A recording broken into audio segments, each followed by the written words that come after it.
Hi everyone, welcome to digital GK classes. तो BPSC शिक्षक बहाली में बहुत कम समय है, मुश्किल से आपके पास जो है 40 डेज हैं, ठीक है। और अगर आप सोचो तो एक महीने का ही समय है, 30 दिन, क्योंकि फिर अगस्त में आपको पता है जो बाहर के अभ्यर्थी हैं, जितने भी स्टूडेंट हैं, वो आने जाने के बारे में सोचेंगे कहाँ पर सेंटर गया है।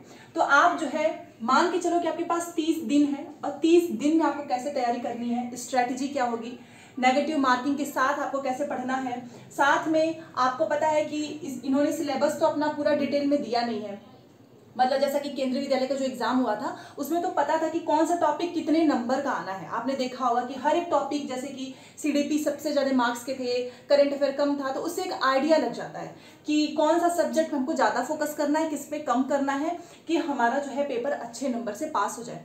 आपको टारगेट अपना लेकर चलना है 100+। अगर आप बाहर के हैं या फिर आप जनरल कैटेगरी से बिलोंग करते हैं तो, क्योंकि आपको ही पता है कि 50%, मतलब कि अगर आप देखो कि 80,000 में से तो 50% सीट तो पहले ही आरक्षित है फीमेल के लिए। उसके बाद से जो सीट बचेगी उसमें आपको पता है कि EBC, OBC, SC, ST, PWD उनके लिए फिक्स हो गया। उसके बाद से जो बचा वो है जनरल का। अब उस जनरल में बिहार के भी जनरल, बाकी अदर स्टेट के भी जनरल वाले फाइट करेंगे। तो ये सारी चीजें आपको अपने दिमाग में रखना है अगर सिलेक्शन लेना है तो, क्योंकि यहाँ पर आपका कंपटीशन ज्यादा हो जाएगा, ठीक है। तो मैं आपको बताने वाली हूँ कि कौन सा सब्जेक्ट कितने नंबर का पूछा जाएगा। और आपको पता है कि आपका पेपर 2 दिन होगा, मतलब एक दिन तो आपका लैंग्वेज वाला पेपर होगा, ये मैं आपको बता देती हूँ, वो आपका होगा हिंदी। तो हिंदी आपका पेपर होगा 75 नंबर का, दूसरा इंग्लिश होगा आपका 25 नंबर का। सब कुछ मैं डिटेल में बताने वाली हूँ। और अभी तक बीपीएससी का जैसा पैटर्न रहने वाला है, क्योंकि पेपर आपका बीपीएससी ही लेगा, उसके अकॉर्डिंग वो किस सब्जेक्ट को ज्यादा वेटेज देते हैं उसी के हिसाब से मैं आप सभी के लिए लेकर आई हूँ। मार्क्स जो है वेरी करेगा इतने नंबर से इतने नंबर के बीच में, बट आप वीडियो जरूर देखिएगा, इससे आपको एक आइडिया मिलेगा तैयारी करने का, ठीक है। देखिए, सबसे पहले एक महीने का समय है, तो जो पहला पेपर है ना आपका लैंग्वेज वाला, एक आपका हिंदी हो गया, एक आपका हो गया इंग्लिश। तो ये आपका जो है इसमें कुल 30 नंबर लेकर आने हैं। आप किसी भी कैटेगरी से हैं आप पास हो जाएंगे। हिंदी आपका 75 नंबर का मिलेगा और इंग्लिश आपका 25 नंबर का। मान लो आपकी इंग्लिश बहुत वीक है, आप 1-2 नंबर लेकर आ रहे हो, 0 भी आ जाए तो भी कोई दिक्कत की बात नहीं है, क्योंकि हिंदी में तो आप स्कोर कर ही लेंगे 30 नंबर। 30 से ज्यादा लाओ या कम नहीं आना चाहिए, बट ज्यादा लाने पे भी कोई फायदा नहीं है। तो अब आपको समझ में आ जाएगा कि पूरा फोकस आपको यहाँ पर करना है जहां से मेरिट बनेगी, क्योंकि 75 नंबर की हिंदी में से ही आप लोग 30 से 50 नंबर लेके चले आओगे, आपका पेपर क्वालिफाई हो जाएगा। जिसका पेपर ये पास नहीं हुआ उसकी कॉपी ये वाली भी चेक नहीं होगी। तो कितना लेकर आना है लैंग्वेज वाले में? 30 नंबर। और यहाँ पर नेगेटिव मार्किंग नहीं है, तब तो और आसान हो जाता है इसको पास करना, ठीक है। क्वालिफाइंग नेचर का एग्जाम है। अब बात करते हैं दूसरे पेपर की। दूसरे पेपर से आपका सिलेक्शन होगा, यहाँ पर नेगेटिव मार्किंग भी है, इन्होंने बताया ही नहीं है कि 1/4 की नेगेटिव मार्किंग होगी, कितने की होगी, तो वो तो बाद में पता चलेगा। और एक चीज और है कि ये लोग ना तो नंबर बताते हैं, और आई थिंक आपकी जो एमआर सीट होती है ना, जो कि आप यूपी टेट में देखते होंगे, सी टेट में आपको कार्बन जो कॉपी होती है वो वापस घर ले जाने को मिलता है, आई थिंक यहाँ पे शायद वो भी नहीं देते हैं, ना ही इन्होंने नंबर बताया। मतलब सिलेबस बहुत ही कंसाइज कर दिया है। कंसाइज का मतलब कि कुछ बताया ही नहीं है डिटेल में, टॉपिक वाइज भी कुछ नहीं पता है। तो ये पेपर आपका 120 नंबर का होना है और नेगेटिव मार्किंग है। जैसे ही नेगेटिव मार्किंग लगी, इट मींस कि जहां पे आपको कंफर्म हो आपको वही आला वही क्वेश्चन करना है, नहीं तो बाकी बाद में नंबर भी कट जाएंगे। तो यहां पर आपको लेकर आना है 100+। देखिए मैंने पहले ही बोल दिया है, अदर स्टेट के हो, जनरल के हो, तो ऑब्वियस सी बात है जितना ज्यादा नंबर आएगा तभी जाकर आपके सिलेक्शन के चांसेस हैं, क्योंकि यहीं पे कंपटीशन बनेगा। बाकी फीमेल और जो कैटेगरी वाइज है उनके नंबर कम होंगे, फिर भी उनका सिलेक्शन हो जाएगा। तो आप समझ सकते हैं। चलिए विषय देख लेते हैं। 120 नंबर का पूछा जाएगा। मैथ्स, आपको पता है मैथ्स जिसमें आपका एलिमेंट्री जो मैथ्स है, प्रारंभिक गणित है, इसमें आपको 15 से 20 क्वेश्चन देखने को मिल सकते हैं, क्योंकि मैथ और रीजनिंग का जैसा पैटर्न रहा है बीपीएससी का, तो ये ना 20-20 क्वेश्चन भी पूछ सकते हैं। मान लीजिए मैथ आपका 20 नंबर का पूछ लिया, रीजनिंग आपका 20 नंबर का, या फिर 15-15 नंबर का, इन दोनों का वेटेज है ज्यादा। तो जिसका भी मैथ रीजनिंग वीक है वो अभी से इस पे काम करना चालू कर दो, क्योंकि अगर यहाँ पे आपके स्कोर नहीं हो पा रहे हैं तो आप समझ रहे हो 100 नंबर से ऊपर लेकर आना बहुत मुश्किल हो जाएगा। करंट अफेयर, इसमें आपको इंपॉर्टेंट है बिहार के बारे में, बजट हो गया, बिहार से रिलेटेड जो भी खेल है सब कुछ आपको पढ़ना होगा, और ये भी आपका इंपॉर्टेंट है, मतलब हर एक सेक्शन का इंपॉर्टेंट है। ऐसा नहीं है कि किसी से 2 से 4 क्वेश्चन पूछे जाएंगे, बिल्कुल भी नहीं। इन्होंने ऐसा बनाया ही है कि आप सब कुछ पढ़ें। तो करंट अफेयर भी आपका 15 से 20 के बीच में वैरी करेगा, ठीक है ना, इसीलिए मैंने 15 से 20 करके लिखा है, और काफी रिसर्च करने के बाद बता रही हूँ, बीपीएससी का जैसा पैटर्न रहा है, अदरवाइज इन्होंने तो कुछ बताया ही नहीं है।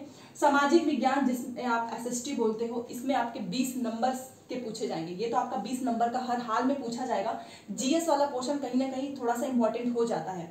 बाकी आपका साइंस भी 25 नंबर का, और इसमें आपके बायो से क्वेश्चन ज्यादा आएंगे। फिजिक्स केमिस्ट्री से भी आपको 4 से 5 क्वेश्चन देखने को मिल सकता है। तो 25 नंबर में आपका फिजिक्स केमिस्ट्री बायो, ये साइंस का हो गया। और एक इंपॉर्टेंट है भारतीय राष्ट्रीय आंदोलन, जिसे हम मॉडर्न हिस्ट्री बोलते हैं। इसमें से भी आपके 20 से 25, ये काफी इंपॉर्टेंट है, याद रखना। मॉडर्न, यहाँ पर मैंने स्टार मार्क किया है, जो सब्जेक्ट आपका काफी इंपॉर्टेंट है। तो भारतीय राष्ट्रीय आंदोलन, जिसको मॉडर्न हिस्ट्री बोलते हैं, यहाँ से आपके 20 से 25 क्वेश्चन। अभी मैं आपको लास्ट में बताऊंगी कौन सा ज्यादा आपको पढ़ना है। उसके बाद से आपका ज्योग्राफी, भूगोल, ये भी बहुत इंपॉर्टेंट है। 15 से 20, 15 भी हो सकता है, 18 भी हो सकता है, 20 भी हो सकता है। EVS से उतने क्वेश्चन नहीं आएंगे, फिर भी 10 नंबर के तो आएंगे ही, ठीक है, 10 नंबर का। तो यहाँ पर जो भी मैंने ये चीजें लिखी है ना, इससे आपको वेटेज पता चल रहा है।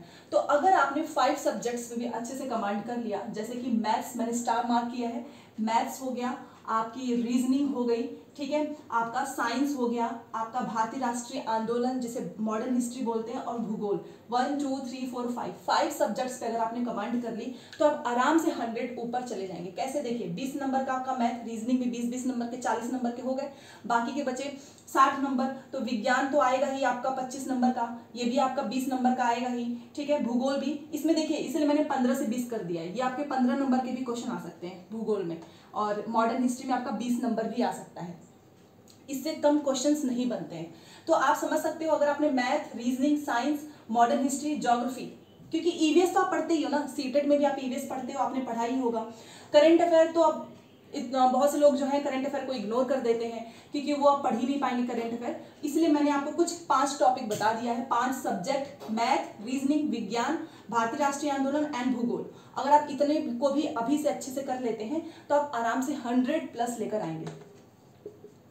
क्योंकि 100+ लेकर आना इसलिए भी जरूरी है क्योंकि आप अदर स्टेट के हो, और अगर आप बिहार के भी जनरल में हो, देन आपको बहुत ज़्यादा फाइट करना है, बहुत ज़्यादा मेहनत करना होगा कंपेयर टू जो कि रिजर्व कैटेगरी है, जैसे कि जो फीमेल है, बाकी दूसरी, क्योंकि उनको अपने हिसाब से चीज़ें मिल जाएंगी। बिकॉज आपको पता है ना कि जनरल वालों को क्वालिफाइंग मार्क्स 40% है, और SC ST हो गया, TWD फीमेल, आई थिंक उनका 32% है। तो अगर वो इतना भी नंबर लेकर आ रही है, मान लीजिए अगर वो 40 नंबर 50 नंबर भी लेकर आ रही है, तो उनके चांसेस हैं ज़्यादा। और आप अगर 60-70 भी लेकर आ रहे हो और जनरल की कट ऑफ बहुत ज़्यादा चली जाती है, तो आप भी जानते हैं देन आप बाहर हो जाएंगे, क्योंकि जितनी सीट है आपको उसी पे फाइट करना है, बाकी जो भी सीट खाली भी रह जाएंगी उससे कोई मतलब नहीं है। तो यहाँ पर आपको मैंने बता दिया है। करेंट अफेयर में आपको खास तौर पर बिहार के बारे में पढ़ना है। देखिए, सिलेबस या सब्जेक्ट बहुत ज़्यादा नहीं है, बट हाँ क्या हुआ है ना कि देखिए, पहले तो बताया नहीं कि अदर स्टेट वालों को 15 जून से फॉर्म भरे जा रहे हैं, बहुत से लोग मई से पढ़ाई स्टार्ट कर दिए। अब अदर स्टेट वालों को कब पता चला है? अभी कुछ दिनों पहले ही पता चला है, और 1 महीने बाद एग्जाम है। आप समझ सकते हो 12 जुलाई को लास्ट डेट है एप्लीकेशन फॉर्म का, और अगस्त में आपका पेपर है, तो समय बहुत कम है। अदरवाइज अगर 2 महीना मिलता ना तो ये बहुत आराम से सब कुछ पढ़ा जा सकता है। अब 30 दिन में आप मैथ, रीजनिंग और ये सारी चीजें कितना पढ़ लोगे? फिर भी पढ़ने वाले तो पढ़ ही लेंगे। मैंने इसलिए इंपॉर्टेंट टॉपिक्स आपको बता दिया है, आपको इस हिसाब से तैयारी करनी है। और जो लोग पहले से ही पढ़ रहे थे उनके लिए तो बहुत अच्छी चीज़ है कि उनका तो सिलेबस भी कंप्लीट हो चुका है, वो रिवीजन कर रहे हैं। तो ये 2 चीज़ें हैं, एक कुछ लोग रिवीजन कर रहे हैं, कुछ लोग अब स्टार्ट करेंगे, तो उनके लिए मैंने ये स्ट्रैटेजी बताई है। आई होप आपको समझ में आया होगा।